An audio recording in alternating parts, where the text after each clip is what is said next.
Successful investment banker Patrick Bateman leads a double life as a serial killer. Special guest Samantha Noah joins us to chat about Sweating on Command, pretentious music analysis, and what this movie's sequels should have been. Then we find out if American Psycho stands the test of time.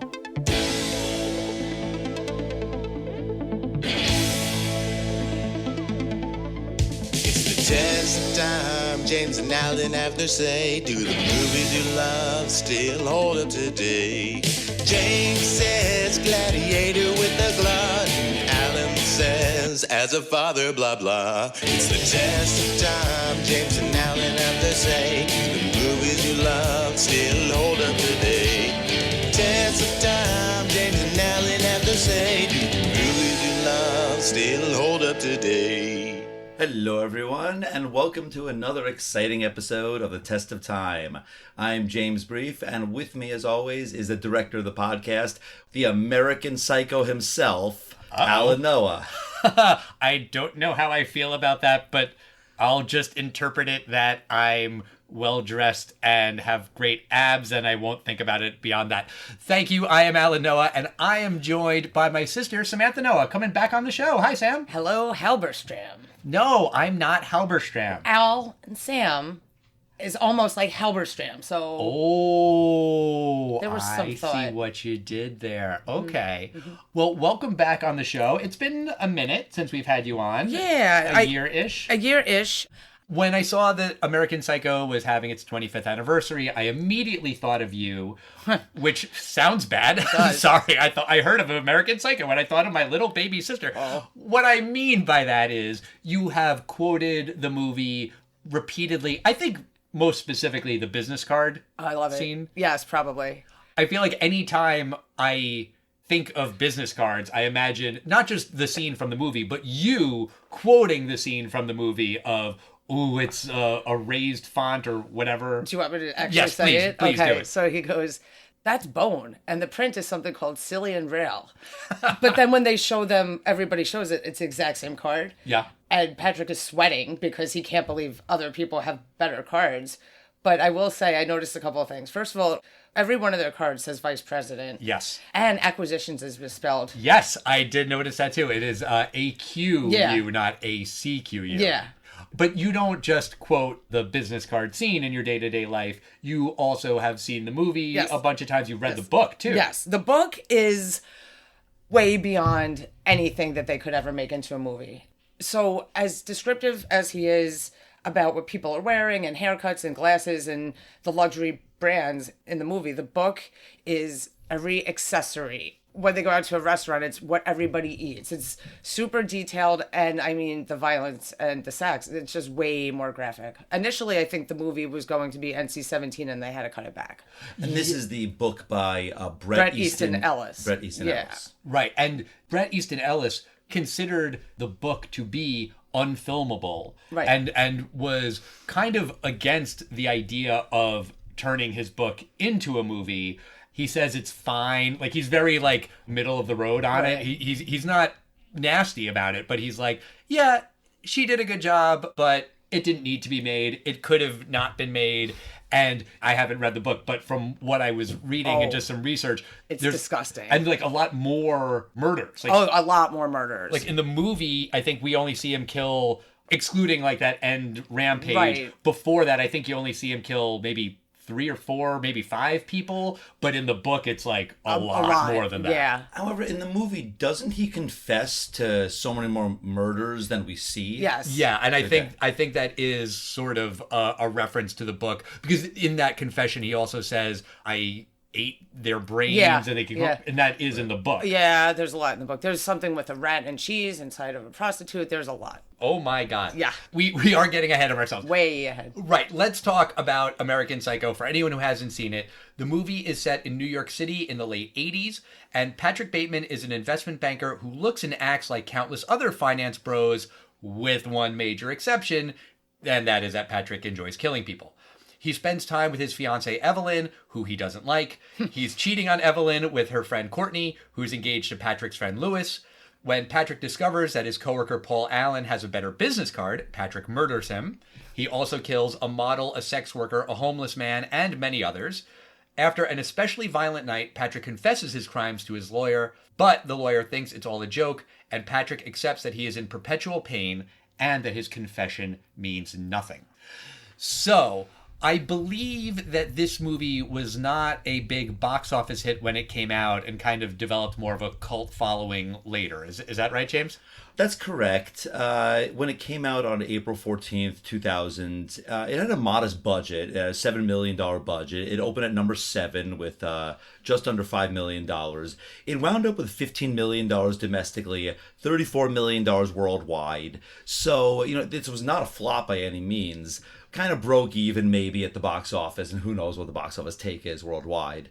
It definitely developed some made-for-TV sequel, not made-for-TV, made-for-DVD sequels. I thought it was just one. Well, at least one then. Oh, God, don't waste your time. Well, there's one other film that's not exactly a sequel or a spin-off or anything, but it's supposed to be perhaps in the same universe. That's that other film, The Rules of Attraction. Yes. Right, where I think James Van Der Beek's character is perhaps a cousin of Brother. Patrick, or a Brother. He's Oh, Sean okay. Bateman. And it's because that movie is an adaptation of another Bret Easton Ellis novel. Yes, Right, so right, it's right. those two. In the movies, they really don't even mention each other. In the book, it's a little bit more in-depth. I was going to say, I knew of American Psycho 2 with Mila Kunis, and I didn't watch it because I've heard it is Awful. atrocious. I do a little bit think that they screwed up. Like, if you have American Psycho and you're going to make a sequel, don't make American Psycho 2. Make Canadian Psycho. Make Australian Psycho. Of Finnish Psycho. As Icelandic Psycho. It's not Love is Blind. No, you don't know. You can have fun with that. Now, would you go the airplane route and Australian Psycho only kills with like a boomerang? I think that Americans would think an Australian would do. No, I think you could just have a lot of fun making this into a franchise with many different sequels. But yeah, American Psycho 2. That's just lazy. It's interesting that we're doing American Psycho today because a few weeks ago, Alan and I had the opportunity to talk with someone who's very knowledgeable about films, Jonathan Weissler, and we discussed Empire of the Sun. Right. And that is the film that launched Christian Bale's career. And, Christian Bale had some other success as a child. He was in Newsies, yeah. and he did other stuff. But I remember this film, when this came out, they were talking a lot about Christian Bale, and it was kind of this, look, he's back. And I think this kind of relaunched his career. Well, he's totally method. Yeah. So he's kind of notoriously a pain in the ass. I remember there was a big controversy at the time. I forget which movie it was, but he lost his mind on the director, and there was a whole big dust up. Terminator. It was. That's It was what I Terminator thought. Salvation. Okay, I never bothered to see it, so I it's didn't awful. retain it. I was wondering what it was like for him to be method with this. Like, did he go around killing people, or was he just... No, but he didn't drop the accent. No. And he did all of these interviews in character as Patrick Bateman. That's cool. He met Bret Easton Ellis in character. Okay. And Bret Easton Ellis was creeped the fuck out that, this creation of his was in front of him talking to him. A lot of people on set apparently didn't realize that he was British. And then Welsh, actually. Welsh. Okay, Yes. fair. I read the same page as you. Okay, but I thought that was interesting that they thought I he had no was idea. that he was doing a fake accent then, Right. Because he had been talking in the American accent in between takes, throughout the production. And the movie was not supposed to star Christian Bale. The studio really wanted it to be Leonardo DiCaprio. I can't picture that. I read the same thing, and I can't see that at all. And Mary Harron, the director, really advocated for Christian Bale. Did you see in the same article that I read, apparently, who talked Leonardo DiCaprio out of starring in this movie? I don't remember. Was it Carrot Top? No, that's a terrible guess. Although you wouldn't have guessed the actual answer. Gloria Steinem. I did know that. Yeah. Okay. They went to a baseball game. Yes, and she said that after Titanic, he had all of these young female fans, and so it would be really damaging for him to be in this movie doing all of this violence against women, and she begged him not to. And then the funny postscript to that story is that later Gloria Steinem married Christian Bale's father. So now she is the mother-in-law of the guy who played this character that she was dead set against. And then you could conspiracy theory it of like, well, did you talk Leo out of this movie just to help your future son-in-law? And she says that's not true. And, that was just a coincidence or whatever. Was it mother-in-law or stepmother? It's stepmother. Stepmother, I guess. Yeah, stepmother. Yeah, you're right. You should know all about blended families. I guess you're right. But it is weird to imagine Leonardo DiCaprio in this role. And Oliver Stone was going to direct it. Yeah, that would have been weird too. It would have been a completely different movie. Oliver Stone, might have been good with him, but Leo, I can't see him in that role. So. I disagree slightly. I mean, he's kind of crazy in parts of The Departed. Wolf of Wall Street. Wolf of Wall Street. I think he could pull it off. I mean, it would be very different, but in another universe, it would be interesting to see the Leonardo DiCaprio version of this film. I think it would be more interesting because of what Oliver Stone wanted to do. He had a very, very different vision. Mary Harron's vision of it was not a psychological deep dive of the character. The studio was telling her, we need to explore Patrick Bateman, his parents, his siblings, and kind of like to your point about the brother. Yeah. It's not in the movie because it's not important. It's not important, and she was not interested in exploring the why of the character. You get nothing. Right, he's a monster. You get no context. She wanted it to be this guy's a monster. That's it. And I think they did that well. I like that they kept it very what the fuck. I mean, the category of this movie is mindfuck for sure. The beginning is really interesting because he tells you where he lives before he tells you his name, which is really kind of interesting given how superficial the whole movie is through his lens. Yeah. It's like he doesn't, he says, well, I live in the Winter Gardens building, blah, blah, blah, blah, blah. My name is Patrick Bateman. So the fact that he doesn't do that first, I always kind of thought was interesting. It's like, all right, like his priority. But it's also in line with this idea of the movie about identity. That's what I'm saying. Right, because his identity is in question throughout. He's a very unreliable narrator, and that is so important to this movie. Patrick Bateman is not reliable. He's narrating it, which, by the way, voiceover, how do you feel? I think this is the type of movie where you do kind of need the voiceover because it is all told from his point of view, and that's the point. The point is that you are seeing the world through this character's eyes. You can say that this movie is a commentary on 1980s excess and materialism and capitalism and all of those things, and that's true. But it's not a statement on all of those things in general. It is a statement of those things told from the perspective of Patrick Bateman. So the voiceover is needed, and it's not the annoying kind of voiceover that I hate of it's explaining things to the audience that the audience could clearly figure out on their own.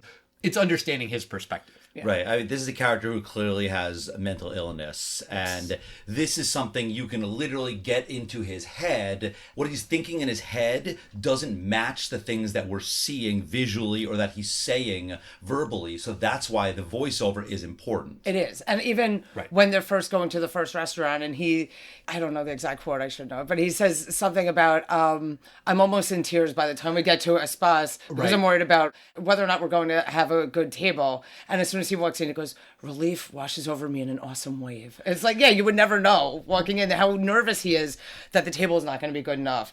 One of the really cool things about Christian Bale is he can sweat on command. Yes. And you see that throughout the movie. Mm-hmm. I wonder how you do that. A gland control? You would know, Doc. I mean... I imagine he's thinking of something incredibly stressful, and that allows him to sweat. I mean, he's that good of an actor that his body legitimately thinks he's being chased by a cougar and has to be sweating. Speaking of his body, did you guys ever see The Machinist? No. Have you ever seen Images? Yeah, where he's super fucking skinny. It's scary. And I think this was the first movie that he did the thing of transforming his body for the role, because when he first met with Mary Harron, he was not in particularly good shape, and she said, hey, if you want this role, hit the gym, and he really hit the gym and worked himself into amazing shape. Yeah. I think he even got dental work done. He did.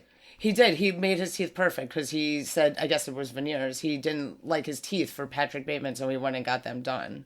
Did you notice when he's doing the crunches, speaking of his body, what movie he had on?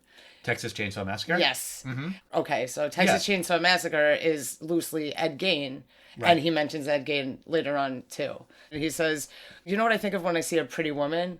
I think of what her head would look like on a stick. That's what Ed Gaines said. Yeah. And Patrick is quoting him to his friends very casually.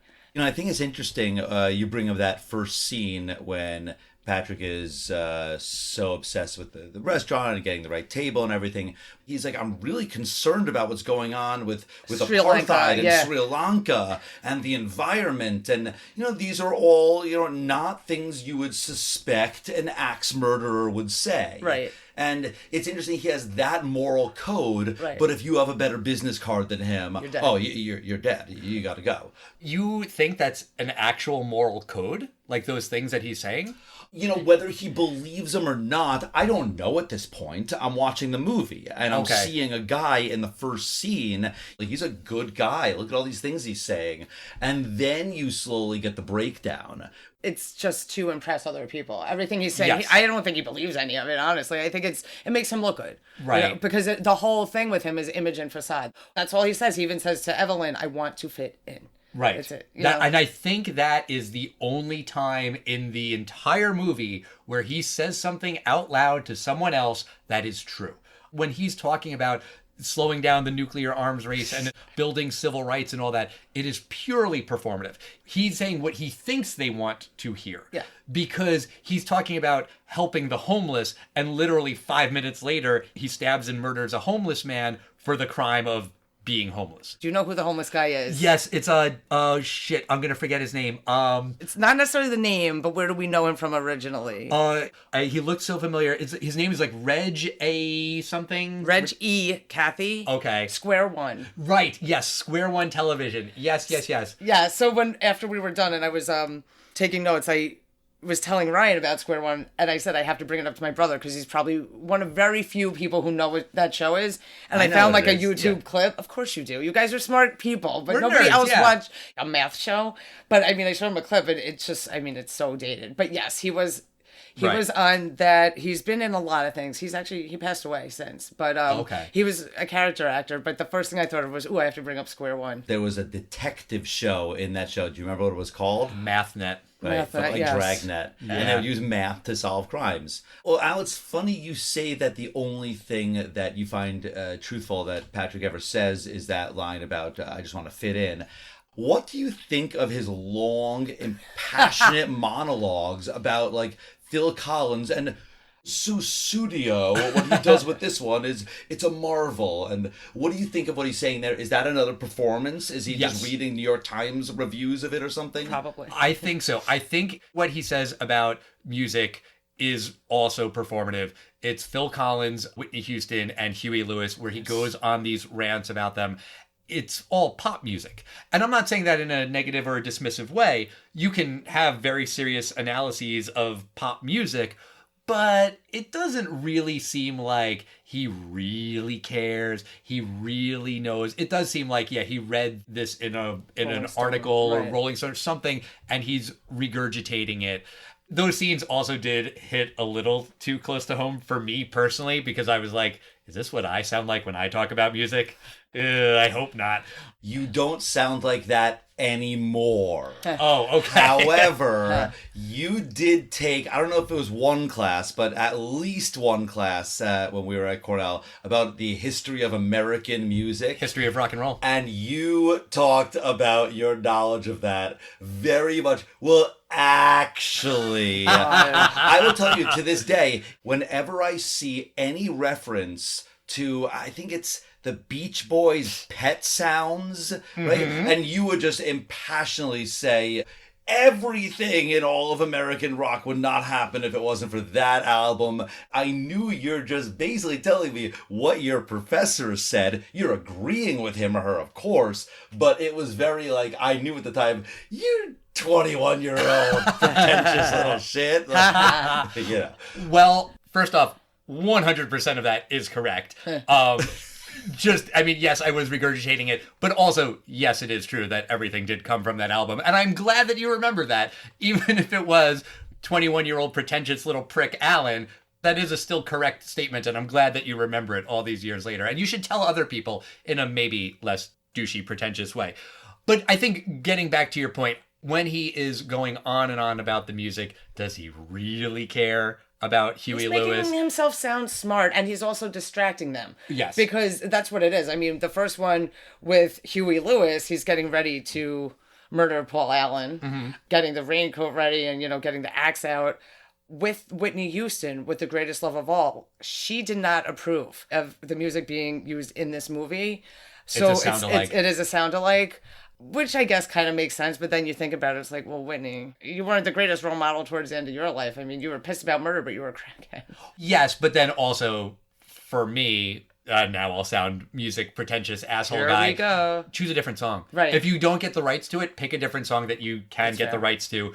I thought the sound-alike was distracting. But to somebody who didn't know that tidbit, it sounds like the song. It sounds close enough, like Close it, where enough. if you're listening to what Patrick Bateman is saying, you're not focused on the music. Right. But after using the real Phil Collins and the real Huey Lewis, it's like, come on. Yeah. If Whitney Houston says no, that sucks. Pick a different song. Fair. I think the other thing is that what Patrick Bateman says in voiceover in the beginning of the movie is true, where he says that he's not there. Like when he's taking off the mask. He doesn't care about anything other than fitting in, like he says to Evelyn. Yeah. So, yeah, he doesn't care about Huey Lewis. He cares about fitting in. He cares about murdering people. He cares about the reservations at Dorsia. Not because of the food and because it's, a great wine list or anything. It's because he wants to tell people that he got into Dorsia. And once Paul Allen said he had an 8:00 reservation that night. On a Friday. It was when it was total tailspin time for Patrick. I mean, because he tried to get it, pretended he did get the reservation. Meanwhile, the maitre d' is laughing at him because it's probably been booked up for 6 months. Right, and fortunately he's with Courtney, the woman that he's having the affair with, who is so drugged out of her mind. Yeah. She doesn't know the difference anyway. Right, the menu in big letters says Arcadia or something, and he's like, here we are at Dorsia, and she's like, great. Yeah, she's barely conscious the whole time. Right. So the book, from what I've heard, is extremely misogynistic. Bret Easton Ellis has been accused of misogyny, just kind of in general. I don't really know enough about him to say if that's true or not. But the movie is directed by a woman, right? Mary Harron. It was co-written by Genevieve Turner, who plays the friend of Patrick Bateman. Oh, okay, the one towards the end. Yeah, like in the second threesome with Christy, yes. the sex worker. Right. So she co-wrote it. And so there is kind of this dichotomy, that it's based on a book written by a man, co-written by these two women, directed by a woman. Patrick Bateman kills men and women. Yeah. But he is vicious towards the women. He tortures the women. And, it's even to the point where, like, without the violence, and we'll get to the end and if the violence is real in a little bit, but I think even if you took that away, if he doesn't actually kill these women, he is still a fucking awful human to these women. I mean, before anyone was using the words toxic masculinity, he embodies toxic masculinity. Right, because he has his fiancée, who's Evelyn, Reese Witherspoon, who has no patience for her. Looks like he hates her. Oh, yeah. And then he's cheating with her best friend, Courtney, who's on drugs all the time. Right. In between, he's finding time to solicit all these prostitutes. And Jean. Don't forget about Jean, his assistant. Chloe Sevigny. Who's clearly enamored with him. Right. And he's taking advantage of her. Right. And Jean and Christy are the only two people in the movie who see through the mask. They see that this guy is fucking dangerous. In part, because Gene goes through his diary at the end and sees all the images, so that's a little bit of a cheat. But the only two people who see through him are working class people. Right. Everyone else who's in this, rich, tier, elite, 0.01% of the population, no one cares. Even when he says, I'm into murders and executions. Instead of mergers and acquisitions. I love that. I've actually always thought that was so clever. Yeah. Because they sound so much alike that it doesn't faze anybody, even if they do pick up on it. Right. And I think from what little I know about the business world, mergers and acquisitions is kind of like murdering and executing companies and businesses. Probably. We don't see them do 1 minute of work. Not no a work second. At all. When Willem Dafoe, who's Detective Kimball, comes in, he's twirling a dead prostitute's hair. Right. He's really sitting around doing nothing. He never does any work. None of them do. And they're all vice president. Right. They're all vice presidents. Kind of weird. Evelyn says your father practically owns the company. Right. And that's when he says, I want to fit in. We don't really know the context of that. Again, they don't get into it because it doesn't really matter. Right. What did you guys think of Willem Dafoe? I like him in this movie. I read one thing which I thought was really hilarious when he's interrogating Patrick over lunch.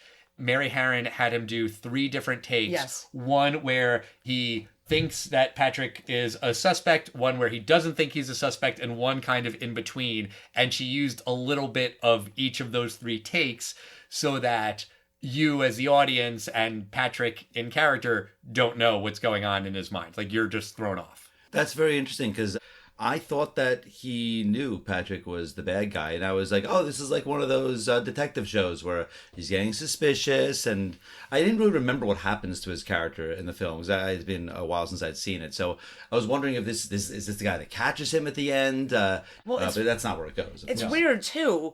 If you're a detective, why are you telling him all of these details from the case? Well, no, I don't have you there this time. I have you here. Oh, right. I was watching Africa, Sweet Africa, whatever. Like, he comes up with all these excuses to counterpoint where he actually was.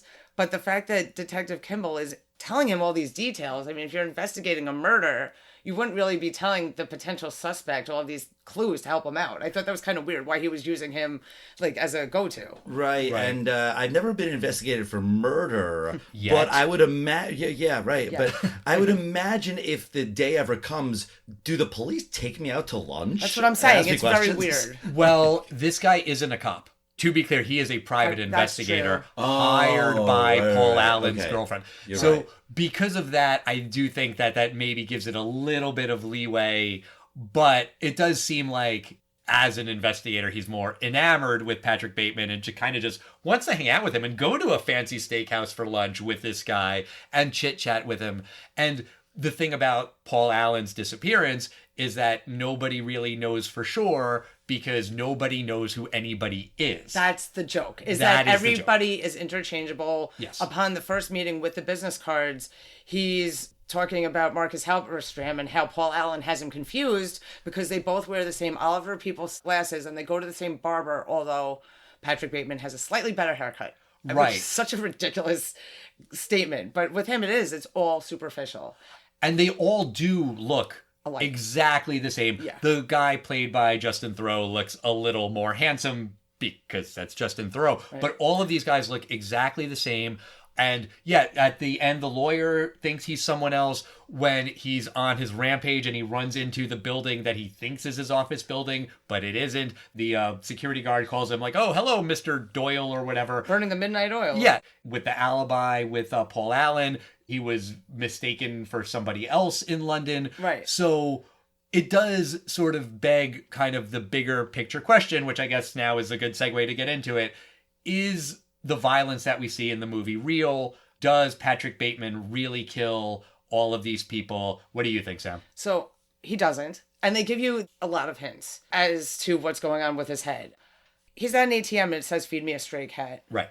That right there is a very clear indication of things not being real and him kind of being a little bit delusional. Yeah. Have you ever used an ATM that said to feed you a stray cat? Just the ones. Okay. Well, and that kind of speaks to what you were saying earlier about him being an unreliable narrator. He's the least reliable narrator because he's telling you all these things and he's showing you all these things. And then there's like little indications when he's at the dry cleaner, they show you the white comforter that's covered in what clearly is blood. And he tells the woman that he knows that it's just cranberry juice. I mean, probably not. It looked like blood.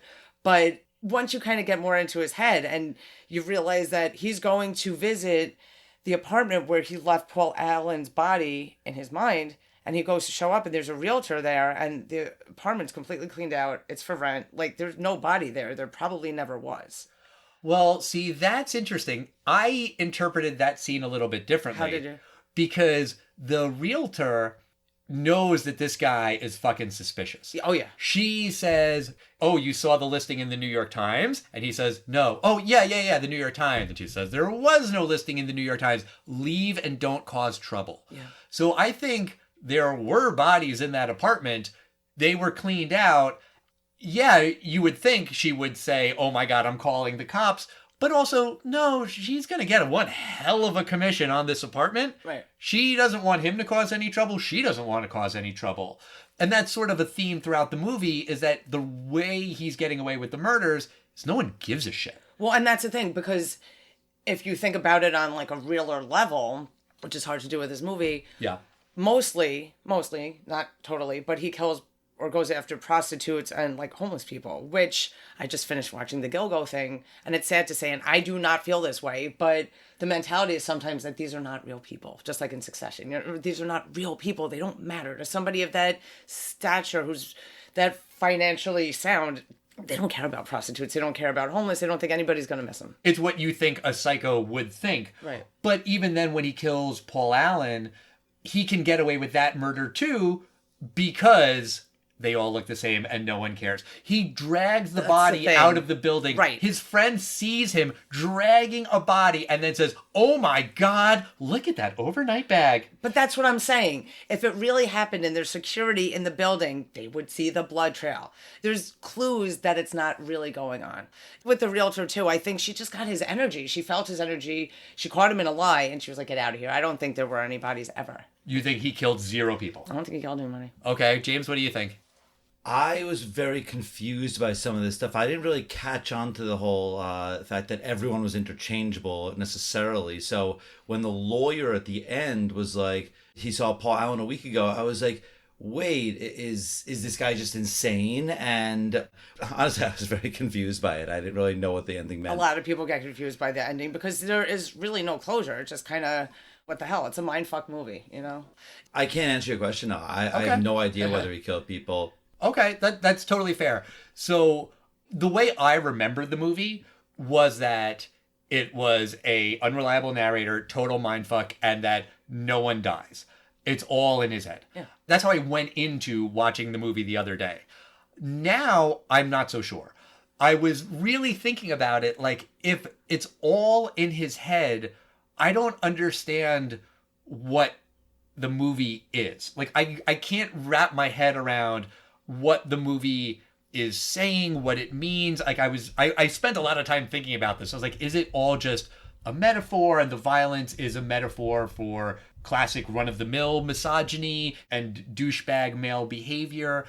Like, if you stripped all the violence out and you just have a movie about this guy who is just an asshole and he treats all of the women around him like shit, and that's just kind of a commentary on men who are assholes, would that be an interesting movie?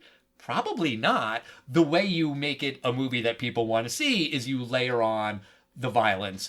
Like Sopranos. The Sopranos is a deep dive into a character, and how can you make it interesting about, you know, this guy's trauma and why he is the way he is? Well, because there's also scenes of murder and mob stuff. Sopranos is a perfect show. Sure. But so I'm just saying, like, I was thinking about that, but I did look it up because I was just really curious and I really wanted to know. Bret Easton Ellis says that in his novel, he doesn't know. He created Patrick Bateman and he's not sure if it's real, if it's not real, if it's in his head or not, maybe a little combination. He doesn't know, and he doesn't want to make it explicit because he feels that it is the reader's decision to make. Part of why he thought this book would be unfilmable was because of that. He said in a movie, you can't do that. You can't just have it be totally ambiguous. You need to lead the audience in one direction or another. That's why I like it, because it is totally ambiguous. Well, so according to Mary Harron and Genevieve Turner, Okay. it is real. Patrick Bateman kills these women when the ATM machine tells him to feed the stray cat, when he shoots at the cop car with a handgun and it blows up in this huge explosion. Some of these things might not be real. He is delusional. He does have mental illness. For sure. Some of these things are not real and he is hallucinating, but at least according to them, he is killing people. Mary Harron said something about, like, I hate it when you watch a movie and then at the end, it was all a dream. So she really didn't want to do that. And I do think that that does sort of make the movie land a little bit more. But to your point, Sam, I think there is a fine line between a movie that's ambiguous and a movie that's confusing. And I think you're kind of saying it's more ambiguous, Sam, and you, James, are saying it was more confusing because you watched the movie and you were like, huh? I don't get it. Usually you want it to be ambiguous, not confusing. And I'm kind of more on your side, James, where I feel like the movie doesn't really nail it. And because of the nail gun. Oh. Right, the nail gun. No, that's not what I meant. Jean almost got in the back of the head with a nail gun. She did. Yep. I think the movie is trying to be ambiguous and ends up being a bit confusing at the end. That's fair. I don't want movies to handhold and, explain everything, and I don't like that. I like it when there's more ambiguity, and I appreciate what they were going for, but I feel like it does kind of end in a way that is confusing. I'm sure it's not just you, James. It's not. I watched it with my fiance the other day, and he's seen it before. Ryan and I have watched it before, and he had the same takeaway as you, James. He's like, what am I watching? You know, there's one scene that I definitely remember because it's a very visually memorable moment. There's a sex worker that escapes from when he murders his friend. Yep. And she's running down this stairwell. Yep. And Patrick drops the chainsaw down the middle of the stairwell. And we don't see it happen, but he looks down and she's dead at the bottom of the stairwell. Right. It just doesn't make any sense to me how this woman would possibly run in the path of this chainsaw. I always thought it was kind of weird. And nobody how she heard a gets nailed. chainsaw in the middle of the night. Nobody caught him running around naked. A chainsaw is not quiet. That too. She's banging on all these doors. Yeah, it is New York she's City. screaming. It's a chainsaw in the middle of the night. But no one cares. These people who live there, they don't care. They're not getting involved. It's true. Maybe it's the 1980s New York, so it's still one of those the Warriors New York, Right, quote unquote. So it's all open the door and you'll be stabbed and murdered. In this case, possibly true. I sort of interpreted the chainsaw thing as that maybe it hit her like as she was running down, and that would have killed her. But then you do see it stuck in her back. If you're running down the stairs and the chainsaw falls and it hits you, and then maybe you kind of topple over, like maybe it hits your arm, and I don't know. You could say the same thing about the cop car too, where there's no way that a couple of little bullets from this little handgun would make the car explode. Probably true, but maybe there was a gasoline leak in that police car that nobody knew about. I'm not saying it's likely, because I don't think it is, but maybe technically Do you possible? think he really massacred that many cops? That's the thing, is that it's so far-fetched, the chainsaw, dragging the body out. Maybe people don't care, but at the same time, think these things would be noticeable enough. I mean, with all the cops, you're gonna just kill all those cops and walk away from it and it's fine. Which is why he felt the need to call his lawyer to confess. Right. And then the lawyer thinks it's a prank, is talking to him and saying, oh, Patrick Bateman, that was the best part because he's such a pussy. You would never do that. Meanwhile, Patrick, you can see him welling up and getting super frustrated and sweaty because he's like, I'm Patrick Bateman. The lawyer is so uncomfortable with it because he feels his energy that Patrick believes what he's telling him, but then it gets even creepier because none of it seems real to the lawyer. Right. And then it also is, he does want to fit in. Yeah. That's the only thing he wants. Also, though, he wants to stand out, like with the business cards and the Dorsia and everything. Right. So, and that's kind of just the inherent contradiction. For a lot of people, you want to fit in and you want to stand out at the same time.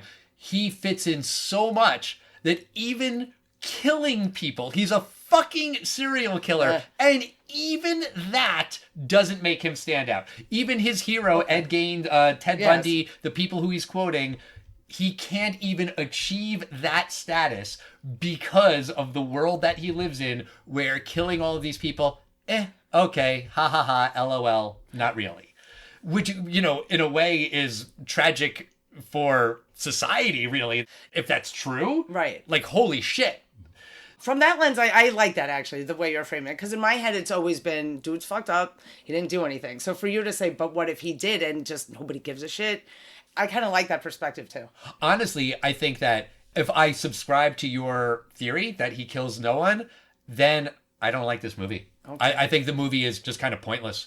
And I'm not even saying that in like a obnoxious way. I mean, I don't understand the point of what the movie is. Fair. In my opinion, if the violence is real, then there is a point. Okay. And you can like that point or not.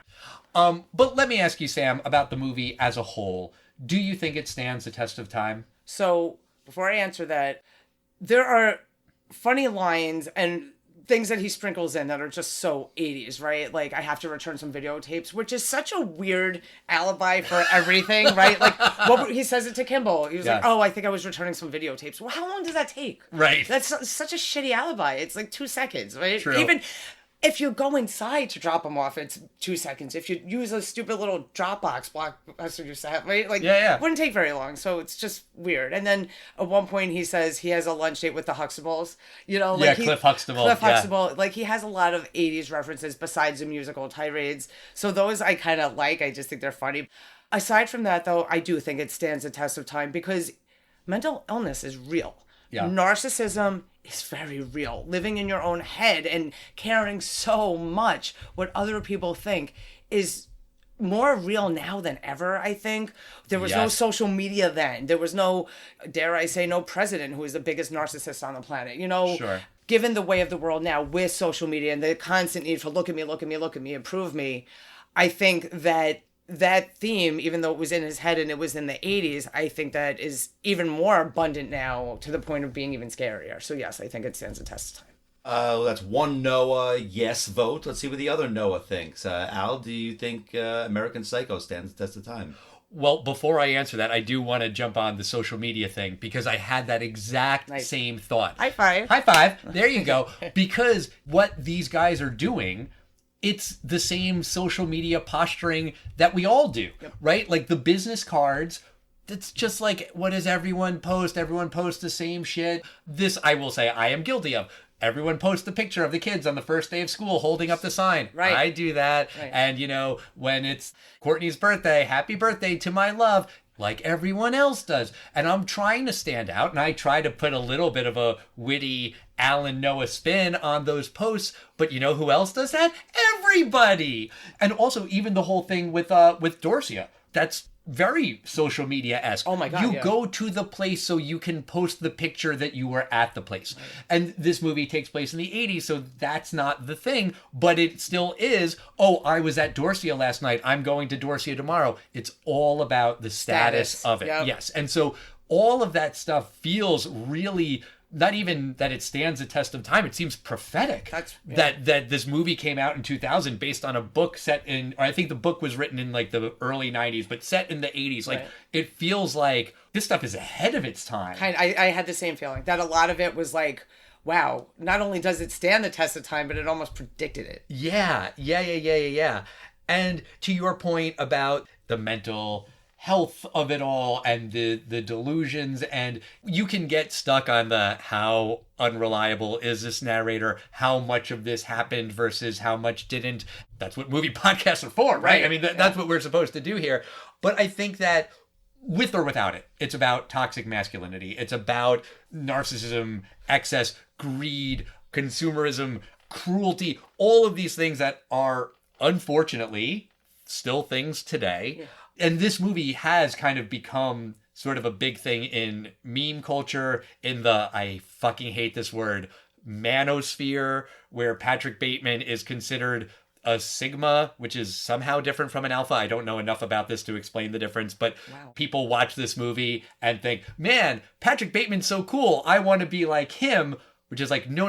You have radically misunderstood this movie if that's your fucking takeaway. Right. We were talking about Leonardo DiCaprio, Wolf of Wall Street. People look at that guy in that movie and think the same thing. Right. And no, bro, if that's your takeaway, you didn't get it. You weren't paying attention. And that's shitty, but that doesn't mean the movie doesn't stand the test of time. It means that people don't get it. I'm going to say that the movie does stand the test of time. I will be honest, this was my second time watching it all the way through. I am not going to watch it all the way through again anytime soon, just because it's not really my cup of tea with the violence and the cruelty and all of that. But the direction is amazing. The writing is incredible. Christian Bale is phenomenal. The way he portrays this guy who can say all of the right things and be in all the right places, and he is just dead behind the fucking eyes. I mean, that's creepy as fuck, and it takes a great actor to do it. Because of all of those things, yes, I think the movie does stand the test of time. So we're 2 for 2 so far. James, what do you think? You know, I agree with you, Al. This is a kind of film I don't think I'm going to be watching anytime soon. It's not a fun movie in any way. That's so weird. I find it to be such a fun movie. Is something wrong I with me? disagree. It's not fun. Christian Bale is so good in it. There aren't many actors, even good actors, that could pull off this role, and he does a very good job of it. I don't find the movie fun, but I don't think it ever makes you bored in any way. It's quite interesting. You don't quite have any idea what's going on at certain points. However, the movie, it's quite well made. The director did a very good job. The cast, they got very lucky, or they just did such a great job of casting these people. The woman who plays the sex worker, she does a very good job of being very scared of him. All the pieces fit together in this film. It was entertaining for me. Yes, I do think the film does stand the test of time. Maybe I'll visit this again in 20 years, but I'm good for certainly the 2020s and probably the 2030s. That's fair. I don't know if you've heard, but they're talking about doing not necessarily a remake, but a new adaptation of the novel. Is it going to be a cartoon? No, it's going to be directed by Luca, I'm going to say this guy's name wrong, Guadagnino. He directed Queer with Daniel Craig. That was like a big indie hit. It's not going to be a remake of the movie, but a reinterpretation of the source novel, which, to your point and what we were saying earlier, how? I'm curious to see what they do with that. I find this movie to be a comedy. A lot of it to me is so fun. Maybe I'm fucked. I don't know. No. I think it was supposed to be a black comedy. That was definitely what they were going for. That was something that Mary Harron said, that a lot of people who were, in the orbit of the movie in like the early pre-production stages didn't get it in the way that she did, which is that, there's humor here. Oh my God. With the whole thing with Sabrina and Christy, he's going on his whole long tirade about Phil Collins, I believe. Yeah. While wearing a tuxedo for no fucking reason. Why are you wearing a tux? And then he interrupts himself, don't just stare at it, eat it, which is another great line. I mean, it's funny. It's a funny movie. I think if you look at it through that scope, it's that much better. Yes. So I don't agree with it not being a fun movie. I think it's hilarious. But actually, I think it was that scene that got the movie the NC-17 rating originally. And Mary Harron's theory on that was that it was a sex scene that isn't particularly graphic. The problem was that the women didn't seem to be enjoying it. And they ended up cutting like a couple of seconds out of the sex scene. The line was, bend over to show her your asshole, and then they changed it to bend over to show her your ass. Oh, okay. And so that and whatever seconds they cut out is how it went from NC-17 to R. Go figure, who the hell understands that whole thing. But just one other thing while we were talking about social media, that opening scene where he's describing his whole skincare routine, I think that was supposed to be satire and just hilarious. And that joke, I think, kind of doesn't work as comedy now because that is social media. You can see a million videos on TikTok of people skincare routine. Yeah, walking you through their morning ritual. We know 12-year-old boys who have a whole skincare routine. So, sure, with the scrubs and the layering, right? Exactly. So in a way, that joke kind of doesn't land, but also in another way, well, that also very much is also ahead of its time. Yeah. So depending on your point of view. One other thing that I forgot before, when we were talking about Whitney Houston not giving approval, there were a lot of fashion houses too. Yes. That I think the garment bag where he supposedly has Paul Allen was supposed to be Comme des Garçons or whatever, and it ended up being Jean-Paul Gaultier. Yeah. They did not let the word Rolex be used. He says, don't touch the watch. Right. In the book, the word Rolex is used multiple times, but brands don't want to be affiliated with mass murder, or the idea of it. So I kind of think that was kind of cool that some of them put their foot down and like, nah, you can't use our branding for this. Right. And it was a fairly low budget movie, so they had to kind of pick and choose. Where did all the budget go? Music. Of course. Right. The music rights, yeah. Sure. All right. Well, Sam, thank you so much for joining us again. This was a great conversation. You got it. You're welcome anytime. Next time, Requiem for a Dream. We'll do a real mindfuck that time, and it's also Jared Leto. You don't want to go in the other direction, like happier in any way? Requiem for a Dream also has its 25th anniversary later this year. Yes. So I did have it on the calendar for October. Also, another movie that has a anniversary this year, It is the 40th anniversary this summer of Sesame Street: Follow That Bird. Oh, come on. We're in. So, yes, there's your happy one. There's your, happier. happy? Well, no, not when he's blue. We can get into that whole thing. No. But that is a more happier movie than American Psycho, and definitely Requiem for a Dream. I do like that you pause there for a moment where obviously the Big Bird movie is happier. Well, except for this one. No, I think I've never seen either of these films. I think I could probably say. You never saw Follow That Bird? No. That's why you don't get it. When you watch that movie and you get to that scene, you'll immediately remember, oh, that's what Sam meant. Okay, Follow That Bird. Well, that will be your next Done. one. Okay. And then if you want to come back for Requiem for a Dream, sure. Okay. Thank you very much, Sam. This has been great. That's going to do it for us this week. Next week, we are going to be talking about a movie that is also very different from American Psycho and that is also having an anniversary. It is the 50th anniversary of Monty Python and the Holy Grail. I have not seen this movie in decades. James, have you ever seen it? I have never seen this film. I'm going to be ready for laughs. Okay. But I am not just going to laugh because I know that this is a quote-unquote classic comedy film. I don't even know if I would call it a quote-unquote classic comedy. It might be more of a cult classic, which is an important distinction. But we will get into that next week. I'm looking forward to revisiting that movie. In the meantime, we want to hear from you. We are at Test of Time Pod on Facebook, X, Instagram, and Threads. And really, all I want to see when you reach out to us on social media is your business cards. Show us your business cards. We want to compare them. We want to see the font and the coloring. And It better have a watermark. if it doesn't have a watermark, we don't care. And yeah, we'll see you next time, everybody. Bye. Bye. Now, if you guys will excuse me, I need to go return some videotapes.